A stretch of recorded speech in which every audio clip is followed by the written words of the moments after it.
Want a bank that was ranked among the top in the nation for business banking? Whitney Bank has you covered with nearly 200 locations across the Gulf South. So stop by today. Learn more at HancockWhitney.com, member FDIC. Major support for Out to Lunch is provided by the law firm of Jones Walker, established in 1937 with over 375 attorneys in offices throughout the U.S., providing a comprehensive range of services to a local, national, and international client base. JonesWalker.com. Additional support comes from Wyndham Garden Lafayette and by Shewitt & Associates, legal recruiters in Louisiana and Texas. From Cafe Vermilionville in Lafayette, we're out to lunch with creative business consultant Aileen Bennett. It's business, Acadiana style. Hi, I'm Aileen Bennett. Welcome to Out to Lunch. If you live in Acadiana, there's a good chance that you attend your fair share of festivals. It seems like there's a festival around here just about every week. That's because there is. If you're in a Cajun band and you think that at one time or another you've been booked to play all of them, just Google Acadiana Festivals. I bet there's a couple you haven't heard of.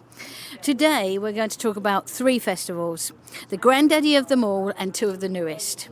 The crown jewel of our festivals is Festival International. Over 300,000 people attend the Lafayette-based festival every year. Artists come from 20 countries. Maybe it's just me, but it seems to get bigger and more fun each year, although maybe I'm just judging that by the time it takes me to recover. The executive director of the festival since 2016 is a gentleman that you might also know as a mild-manner software designer, or conversely, the badass drummer from Scott's Drum Center. He is one of the same, Scott Fehan. Scott, welcome to Out to Lunch. Thanks for having me. 2 of the newest festivals around here are the Acadiana Poboy Festival and Plate Lunch a Palooza. I just love saying Plate Lunch a Palooza. The Poboy Festival is designed to celebrate the legacy of the humble Poboy sandwich, and Plate Lunch a Palooza is all about making a big deal about our local love affair with a good deal, good meal. Both of these local food-centric celebrations are the product of a company called SE, which stands for Social Entertainment. If you like being social and being entertained, you may already be familiar with the creative force behind SE.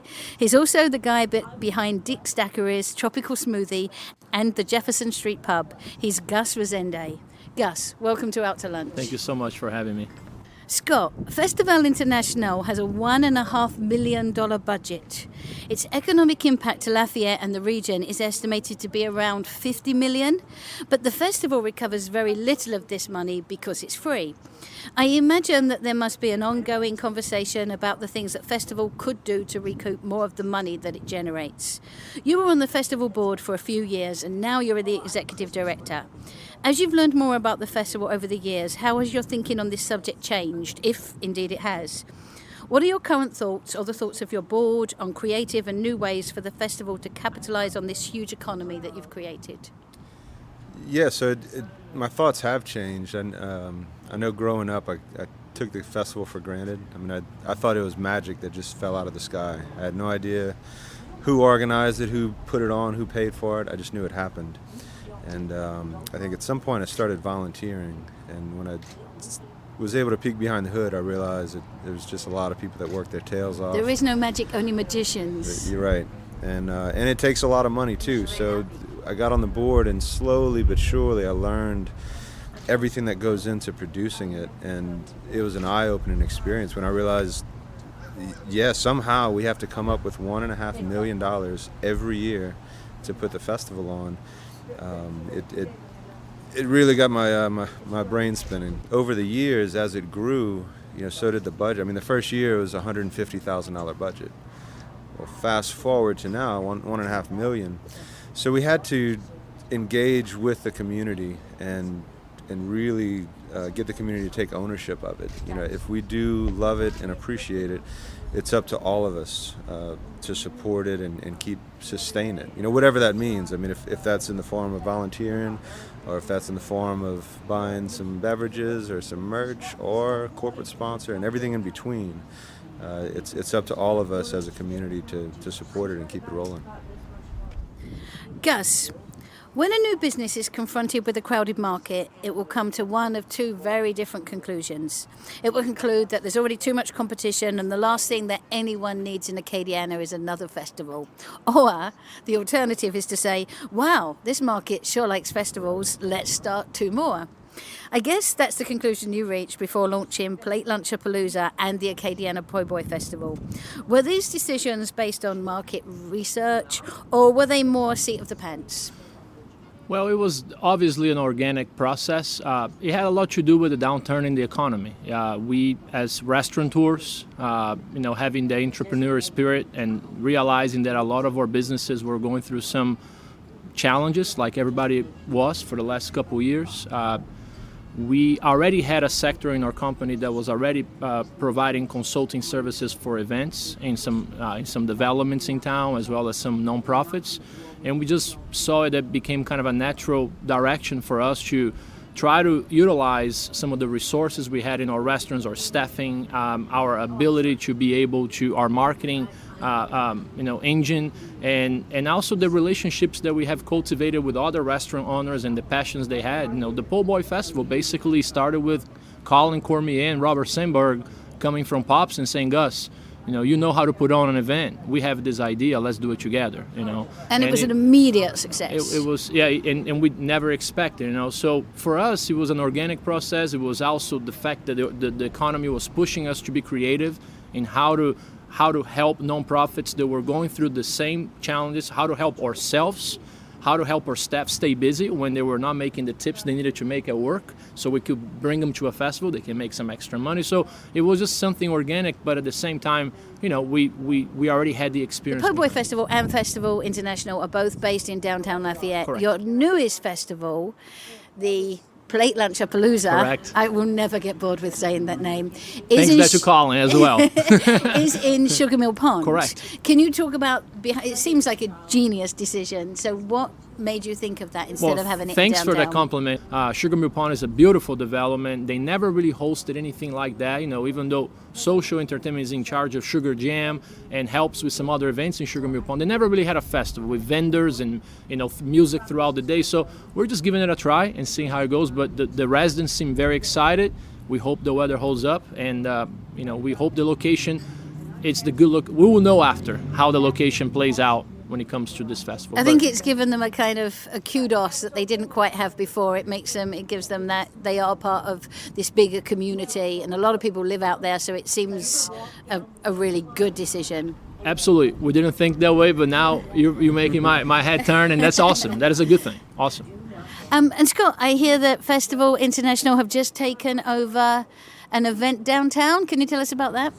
Yeah, so Downtown Alive, and I guess a quick clarification, we're not necessarily taking it over. We had discussions with them. They recently went through several changes in personnel, and they wanted to do something different with the event to liven it up and freshen it. And over the course of several weeks, we talked about a lot of different options, and it just seemed to make sense. First off, we're from the same place. We have the same mission. The people that started Downtown Alive, 34 years ago, a few years later started Festival International. And they were both economic driving projects. That's what they wanted to do, is bring people downtown to help beautify downtown. So we have a staff in place that obviously knows how to organize an event and promote it. We know downtown, we know the two venues that they mainly use, and it seemed to make a lot of sense. So I think they're excited about it, we're excited about it, and we're about to find out. I think it's going to be good, though. Is it going to be a place that you can test out new acts that might appear at festival? It's an interesting question, because one of the challenges that we do face with Festival International is first off, just booking international groups from overseas is tough enough to organize. So we have to find, in a lot of cases, groups that are on tour in North America, try to get the timing worked out, see if we can book with Jazz Fest or any other festivals. But a challenge we have is most festivals in North America are actually in the summer. So a lot of these groups come during the summer, and they're in the northern part of the States and in Canada. So we have access to a lot of really good groups, just not necessarily the last weekend of April. So who knows? And I guess to that question, I really say that Lisa Stafford is our director of programming. And every year she works her magic for our event, and we'll see. I mean, she programmed this series of Downtown Alive.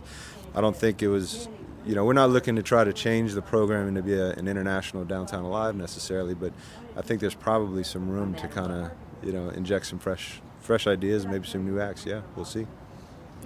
A quick thing, as a Downtown Alive board member, we are so excited about this partnership, and a couple things I would like to point out that Lisa Stafford, we brought her in to build this lineup, which in my opinion is one of the best lineups in the last decade. This is why he's good at his job. Really, really, really good lineup. I think it's going to really do well for downtown. The second thing is that we're starting to see a lot of dots being connected. Festival working with DDA, DLU, restaurants and bars now have the happiest hour, which, for example, Pamplona on the first night of Downtown Live is going to be providing the sangria special. So now there is an interaction between that. And the third thing is that one of the Downtown Lives this year, we're very proud. We're actually, Social Interim is one of the sponsors. We're doing the street party. So one of the Downtown Lives will not be a Sensusi or International. Will actually be on the 500 block of Jefferson Street. And the bands will play on the street, which that's also very exciting. So there are a lot of cool things going on, and it's just exciting to see these organizations from the outside. Finally it coming feels together. like a completely natural fit. It's one of those things that's hard to put together, but when you look at it from where I am, it seems, well, that was obvious, and that's how you know generally that things are good ideas when that happens. Scott, let's talk about festival. Over the last few years, obviously it's got bigger and bigger, and there are people that love that, people that hate it, but you're not necessarily about making the festival bigger, but about making it better. And I think this is something that Gus is going to face in a few years' time, because how do you keep the festival within the geographical constraints and keep it that feel we all love, where it's that kind of safe environment to be in, but keep making it better without necessarily growing it bigger? Yeah, we went through an interesting change or transition in the last several years. I mean, if you look at it, the first 10, 15 years is when it really took shape and caught on. And then the next 10 or 15 years is when it grew. And I mean, it's so big now. And I guess when you're in that mode of growth, it's very easy to just want to grow and grow and grow. And I guess the last 3 or 4 years, we did a lot of internal reflection to say, all right, what is our real mission? What do we want to be? Do we want to be the biggest festival you've ever seen? You want to be a big pop festival? And that's not what we want to be. That's not what the founders' vision was. And we spent a lot of time talking to founders and past presidents to figure out what it was that made this festival special, not only in the beginning but throughout the years. And we decided to kind of get back to our roots. The founders wanted to reach out to our sister cities. They latched onto our Francophone heritage here in this area. One of the conversations I had with one of the founders, Philippe Gustin, he pointed out, he said, 30 years ago, that's what we had to latch on to. But fast forward to today, we have a much more diverse community in Lafayette. We have a big Indian community, Chinese community, Laotians, Lebanese. There's a lot more in Lafayette than there was back then. Brazilians. Yeah, I've heard there's some English people around as well. So, we decided. He said, it's time to reach out to those communities and let's bring them in. And, bloody foreigners. That's right. And get them represented. So that's kind of what we're looking at now. We not only want the big music on the big stages, but we want to represent the music and the food and the art and the culture. And we had several art exhibits come up in the last couple of years. And so we're really trying to get back to the roots and bring more interesting and eclectic acts to downtown. I think that's a good way to look at any business. How did it grow? And when it comes down to it, these festivals are both about business, and that's why we get to talk about them on a show like this. You're listening to Out to Lunch. I'm Aileen Bennett. I'm talking with Scott Fehan, Executive Director of Festival International, and Gus Rezende, co-founder of the Acadiana Poboy Festival and Plate Lunch Palooza. Gus, where do you see your festivals going? Are you going to grow lots of little small festivals? Are you going to have, the Frog Sandwich Festival? Or is it going to be lots of small festivals? Or do you hope to make the Poboy Festival this giant weekend event where everybody just eats a lot of bread? Yeah, we definitely do not intend to grow to the magnitude that is just a huge festival like Jazz Fest. So absolutely, that's definitely not an intention in most of any of the events that we think about when we're going through the creative process. To us, the questions that we ask is how much is too much, how much of the things we're doing is actually impacting the community positively when it comes to the artists. For example, we have a deal that we want to make sure if we're going to put on an event, we have the proper money to pay the musicians. Yes, if we book the musician repetitively, we would like to work with the musician on a good price, but we want to make sure that we don't put ourselves in a position where we're throwing all these events, but nobody's really winning. So we, as of today, I'm proud to say that what we're trying to do is working really well, but, we just have to kind of see some of the opportunities the festival, some of the challenges the festival has had, and try to learn from it, and seeing the things that Scott is putting in place. But for us, the Poboy Festival, a very interesting point. This past year, we were all gung-ho to say we're going to do Park International and Sanssouci. We're going to do all these festivals in between Polk Street, and they were like, hold on. I mean, are we trying to grow? For what reason? Why not just provide a better experience than we did last year? So what did we not do well last year? So you're not expecting 300,000 people Correct. to come and meet Poboys? So the idea is really much along the lines is that we want to make sure that we're not perceived as a company that is just trying to create a ton of stuff that is just irrelevant to the community. We want stuff that is going to make an impact economically, culturally. So we're just learning. It's only our third year, but we're not looking to grow. We're looking to do things better than we're doing now. So I've been told to ask questions about plate lunch of Palooza because people are confused. Like they're used to the Boudin Festival or the Poboy Festival where you have a little taste of lots of things. Correct. People want to know, how do you get a little taste of lots of plate lunches? Do you just have to eat a lot? Do you have to starve yourself for a week beforehand? How does it definitely work? Not eating for 72 hours is probably the best idea. But all joke aside, this is probably the biggest challenge. We're going to learn afterwards. But we have 16 vendors. And we have communicated really well with them, and they are all on board. Tony Sasher is being the title sponsor. We have dedicated a special lunch box that everybody's going to get. So all the plate lunches will be served from the same $5 signature box. And every vendor has only one $5 signature plate lunch they can serve, with a main dish that comes with protein and your choice of rice and 2 sides. And we have given them up to the ounceage of what they can actually serve.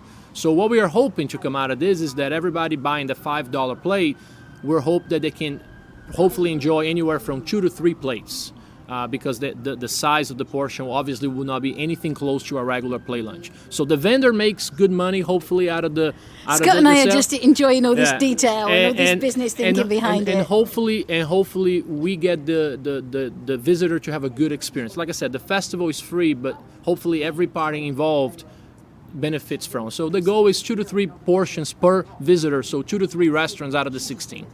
And that's the goal. Do you expect some people to try and eat all 16? I hope so. Well, the judges are, so we have 3 judges. How do we get to be judges, Scott? That's the question. Well, you guys are welcome to. So we have a judges where they're going to be tasting all the 16. It'll be first, second, and third place. So guys like Jude and John Williams, they're going to have to taste it. So they definitely will. That's a lot of food. Scott, Gus, this is the part of the show that we call Another Great Idea. Maybe you've got a friend like this, someone who's always got a great idea for you. They tell you about this job you should apply for, or that guy you should have a cup of coffee with, or a great investment that you should jump on, or a new kind of festival that you should create. You can take advice like this and it turns out to be a disaster. You can dismiss this advice and miss out on something that could have turned out really great. Or you can take your friend's advice and it turns out to be the best thing that's ever happened to you. Do you have an example in your life or career of a friend who had a great idea for you? Did you take their advice, and how did it turn out? I'll let you go first, man. They're both looking at each other, and their food has just arrived. Yeah, especially right after the plate lunch description, I'm ready to dive in. No, I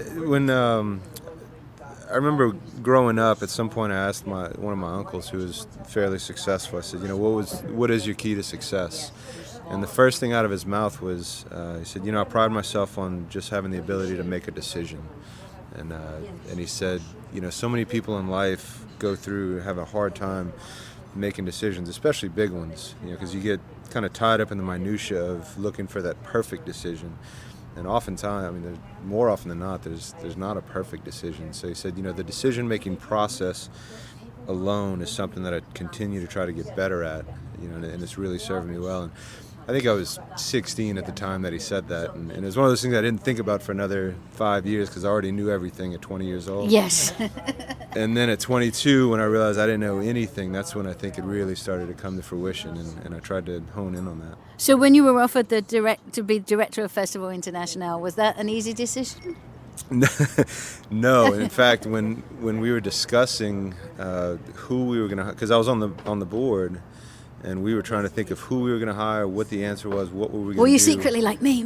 No. And for years, we all said, man, there's no way I would want to do that. I mean, it is a tricky position. It's a public position.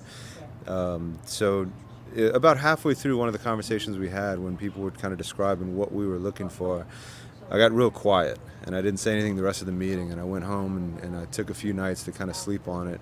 And it still took, I think, a few weeks for me to even verbalize. It was just one of those things that I guess once the thought process crossed, I said, you know what, I'm not sure if I'm excited about it or not, but I feel like I should at least give it a shot. So We're glad you did.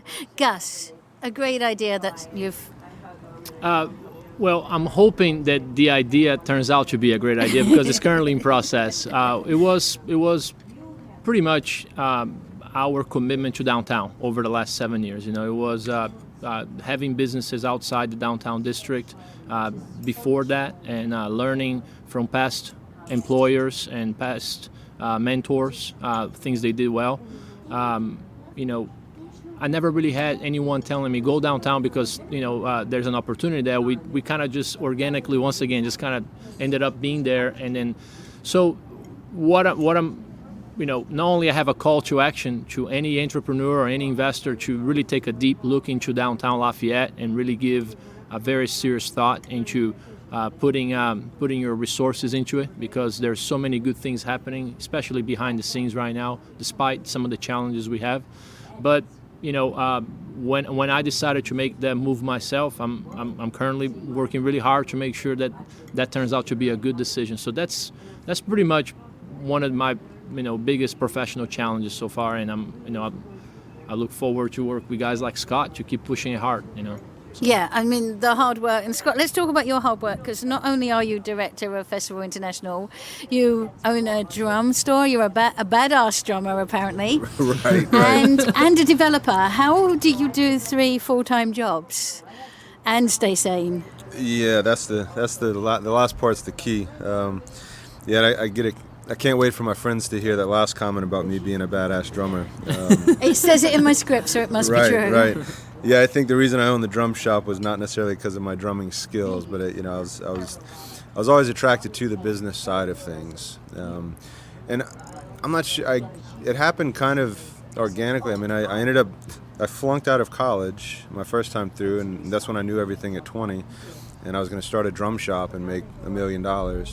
A year and a half into it, it wasn't working, so I went back to school, and then I got the IT degree. So I don't know, just throughout the years, I guess kind of like Gus, you just start kind of all these different hustles, and before you know it, that's kind of all you know. So yeah, I mean, I spend my morning designing software, and then I spend my afternoons and evenings and weekends trying to keep up with everything else with festival. So if there's a group that shows up to festival and their drummer maybe just gets a bit too drunk or disappears or goes out into the swamp, are you likely to be jumping on stage and playing drums? Lisa hasn't called me yet for that, so we'll see, but I wouldn't hold your breath. I'm hoping once she hears this that maybe she'll have that idea. Right. So Gus, you've got your fingers in lots of pies, sometimes literally downtown. What's next? Is there like that little germ of an idea of like, I'd love to do this kind of festival one day, or? We will continue developing our food and beverage side, and on Tropical Smoothie, we hope to grow our stores in Acadiana, in the Acadiana market. Is there ever going to be a smoothie festival? I don't know. Combining 2 of your businesses? On the food and beverage side, we look to grow, and we look to run, good businesses, businesses that, make an impact in the community. On the event production side, we currently have several projects in the making. They're either out to the public or we're currently thinking about it, but that's pretty much what we're working on. There's a lot going on. We have hopefully a very cool little project downtown happening early in the spring. We're looking to bring another addition to the food and beverage scene there, so we're currently working on it. Do you want to tell me anything My else about partners that? told me to hold off a little bit, so but people Just a little hint. People there downtown pizza. Pizza. Pizza. There's a little hint there. Little There's hint, and a it's little hint happening. with the word And pizza. we're excited. We have an awesome group of guys involved in this project, and we just want to be, we're working really hard on this project over the last 10 months, so we can't wait to I for think it to that's happen. been the theme of the show. People see what you do, and they see the festival side, as we talked about earlier. You see the magic, but the hard work that goes on, the business sense that goes on behind these things is what really makes them work and makes people just be able to show up and enjoy them.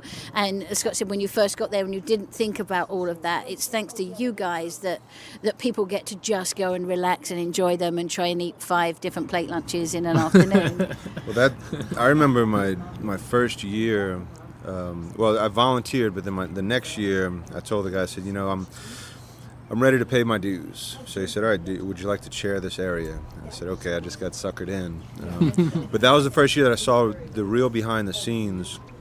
And when I started meeting the people who have been not just volunteering 1 or 2 shifts this year, last year, but these are the people who have been volunteering for festival for 30 years, and not just them, but their whole families, and they take a week off of work to come and build. When you come down to festivals, somebody has to put every tent up, every banner up. We have to set up all the electricity. We set up an entire electrical grid just for ourselves. And when I met those people that come year after year, then the next year I showed up, and those same people came. It was like worker ants that just came from out of everywhere, and that's what really grabbed me. And I realized, man, I want to be part of that family that really puts it on, because it's a ton of hard work, and it's been happening for 30 years now. So. And we probably should say that anyone can volunteer for festival. There's lots and lots of different roles, some behind the scenes, some dealing straight with the public, but it relies on the volunteers to make it the magical festival that we have. During festival hours alone, there are over 2,600 volunteer shifts. Of 3-hour shifts, and that doesn't include the week long that we take off of to set it all up. But 2,600 volunteer shifts during festival hours, so that's a huge force, and we wouldn't be able to do it without people giving their time. Well, thank you both. I started off today's show by saying that there's no shortage of festivals in Acadiana. There's also, obviously, no shortage of great people running at them and working at them. But Gus and Scott, you two are probably among the most delightful. Scott, you are the greatest drummer in Acadiana, who is also executive director of a festival. Right. And Gus, you are the most Brazilian. In all seriousness, though, you're both tremendous assets to Acadiana and to the culture here. Thank you both for everything you're doing for all of us, and thank you for joining me today on Out to Lunch. Thank you. Thanks so much for having us. Thank you so much. My guests on Out to Lunch today have been Scott Fehan, Executive Director of Festival International, and Gus Rezende, co-creator and producer of Plate Luncher Palooza. I get to say that one more time. Plate Luncher Palooza and the Acadiana Poboy Festival.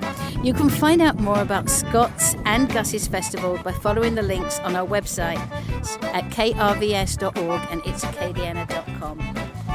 Today's show is recorded live over lunch in the courtyard at Cafe Vermilionville. It's a beautiful day here, and the courtyard is open for lunch and dinner. Cafe V is open Monday to Friday for lunch and 6 nights a week for dinner, and the courtyard sets the scene for fine Louisiana cuisine. The producer of our show is Grant Morris. Our technical producer is Eric Morrell. Our researcher is Anne Christian. Our theme song, On Kumbusha Nice Guy, is written by Mitch Foreman and performed by Mitch Foreman and Andre Michaud.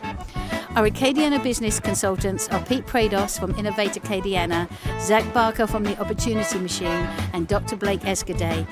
If you want to know what we all look like, you can find photos from this show on our website and Facebook page. These photos were taken by Gwen Aucoin. You can get this show and past shows as a podcast wherever you get your podcasts. You can keep up with us on all kinds of social media by going to our websites, itsacadiana.com and krvs.org. Support for Out to Lunch Acadiana comes from Wyndham Garden Lafayette, located off of Pinhook near Calais Saloon. Wyndham Garden Lafayette is pet-friendly with free parking, free Wi-Fi and a free shuttle within 3 miles that includes the airport and downtown restaurants. Out to Lunch is a production of INO Broadcasting for itsacadiana.com and KRVS 88.7 FM. I'm Aileen Bennett.